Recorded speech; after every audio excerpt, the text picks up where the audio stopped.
Hey everyone, this is Light, and welcome to a long-awaited tier list update.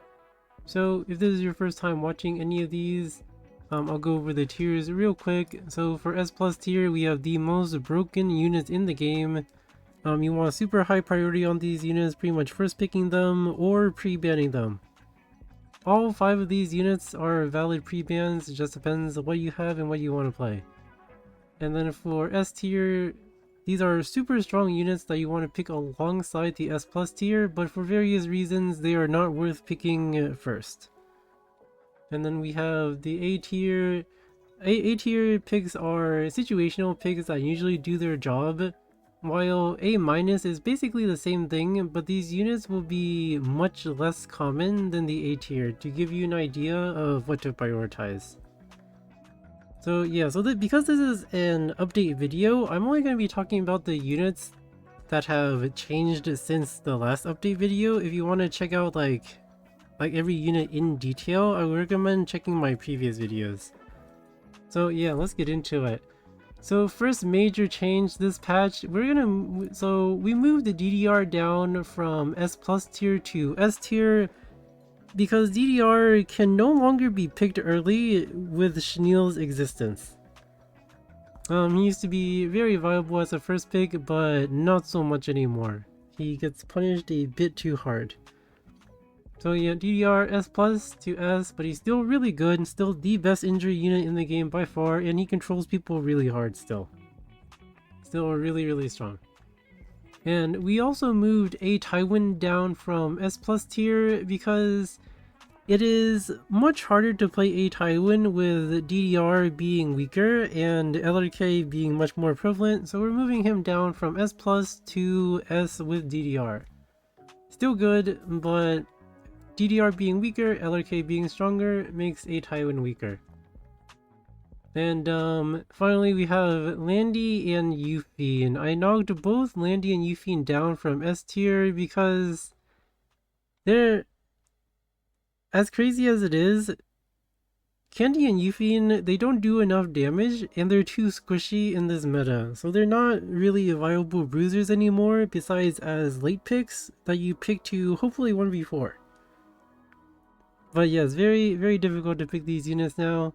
So yeah, we're knocking them down an entire tier. And we're also gonna knock down Alencia because Alencia was pretty decent with DDR, but also DDR is not as good anymore, and everything's kind of too tanky for her. Like LRK makes it hard, Illinev makes it hard for her. She's not as good anymore, so we're gonna knock her down to A tier. Still a solid injury bruiser. And then we also knocked down AOL from S tier because she's definitely very situational now. Like there's never really a reason to pick her early besides against Arceti. So she's super situational. Probably pick her against some kind of cleave where you want to cleanse their AoE. But otherwise, yeah, very rare pick unless you're playing Arceti. And we also moved MLK-Ron to A up from B, and B tier are like the bad units that I wouldn't recommend building. MLK-Ron is actually pretty decent as long as the other person picked a bunch of units that aren't 30k HP knights. He has really decent like game finishing potential, just not against like giga tank teams basically. You know, that definitely gives him a place in the game. And we also moved Ruel from A to S tier.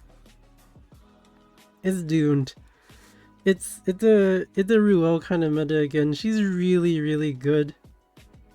It's like in the way the game is right now, the game is super aggressive, and you either want mitigation or you want ML Haste or Ruel to protect you. So yeah, Ruel really good. Unfortunately, she's really good, and there's no denying that. And then we also moved Bellion down from S tier to A tier because again, DDR weaker equals Bellion weaker, LRK stronger equals Bellion weaker. Just like A Tywin, I don't think 3F Bellion is a great neutral DPS anymore because of the reliance on DDR, who can no longer be first pick. So yeah, Billion is down. And yeah, that's about it for this update. Oh yeah, Schniel. So we're gonna slap Schniel in a solid A tier because you only pick him when DDR is picked. So yeah, and if he fights DDR, if Schniel and DDR are in the same game, I believe Schniel will win the game about 70 to 80% of the time. That is very high win rate. That is definitely a very high win rate. So yeah, Schniel is definitely a pretty good unit. If you care about RTA, I would recommend pulling him.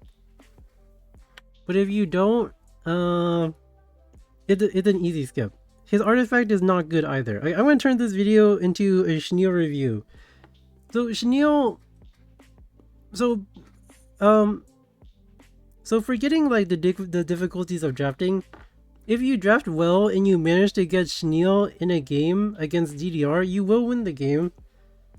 But this kind of unit is very hard to pick because, like, let's say they pick DDR on like their 4th pick and then you pick Schniel on your last pick, right? And then the game turns into a 50-50 because what if they ban your Schniel and then you don't have a counter to DDR?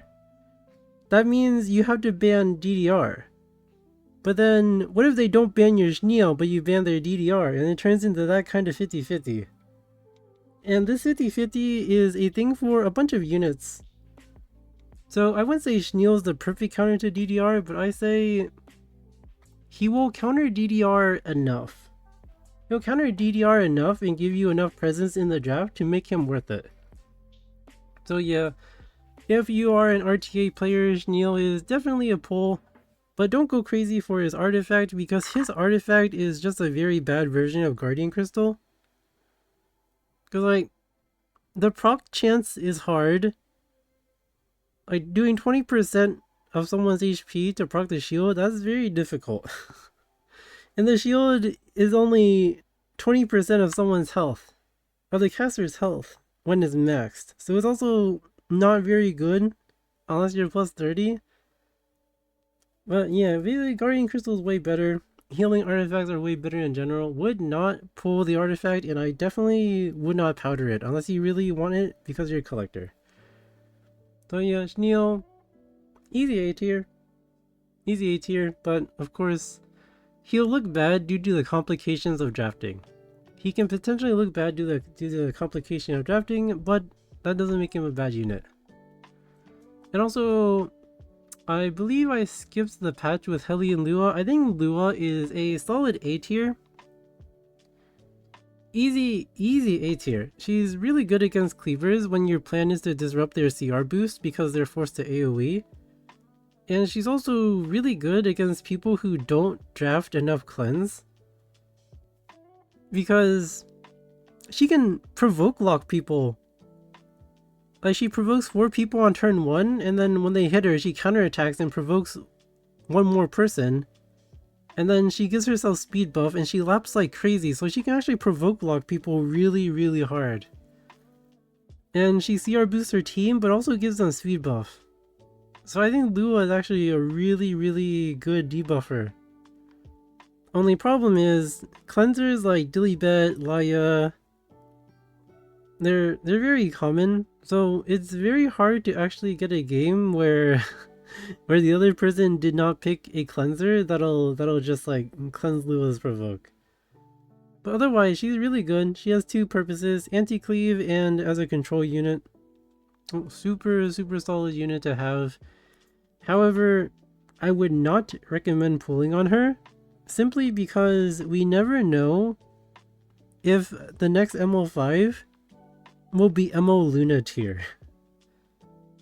Unfortunately, MO Luna has set like the basis for like the potential of an MO5, and because like Luna, this Lua is not Luna tier, so I can't really recommend using Mystics on her. But she's a fun unit and you'll get some use out of her.